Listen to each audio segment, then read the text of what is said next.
आज गुटे नी दुईटा नी तीन तीन टा साप। तो आज का मुझे शिशु मान सागे खेलुली तो बापा मते डाकले बाहर के तो देखली बाबनी सापटे धरी छन बापा फेर आ गुटे भी धरी छन केना जके छन देखि पार। तो हमर याडे कहा जाए सिक्की शिव हो मार जटानु ई बाबनी साप माने पड़सन जेने पड़सन सेने गुदाटे हेगरी पड़सन।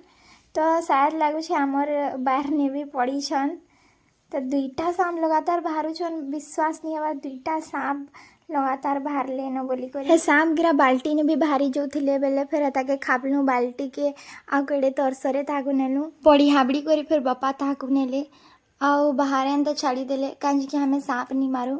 हे दुईटा सांप के छाड़ी आसला पर मुई फिर बाहर निकली गली आ देखली जे सेने भी गोटे सांपटे बाउंड्री उपरे चढ़ुचे। तो आमर शिशु मान के किसी फर्क नहीं पड़बार से खेलु छे आराम से बापा सेन के गले आउ से सांप के कड़े कष्टे धरले माने से सांपटा ना अंता धरले बेले पड़ी गला तले से सांपटा पोलोथला तरसरे फिर बापा ताके जकाले आउ भल करी ताके धरले ताके बाल्टी ती भरले आ फिर भल से नहीं करी ताके छाड़ी देले माने कि हमर बैर ने के आउ केतेटा सांप थिबे भाभी पार माने कि सबु बेले हेने सांप बाहर छन हमर बाहरे भी ना अंता सबु बेले सांप गिरा दिखुथे सन ई घरु से घर से घरु से घर के जोथु सन हमर पड़ाने खाली किंदरू छन।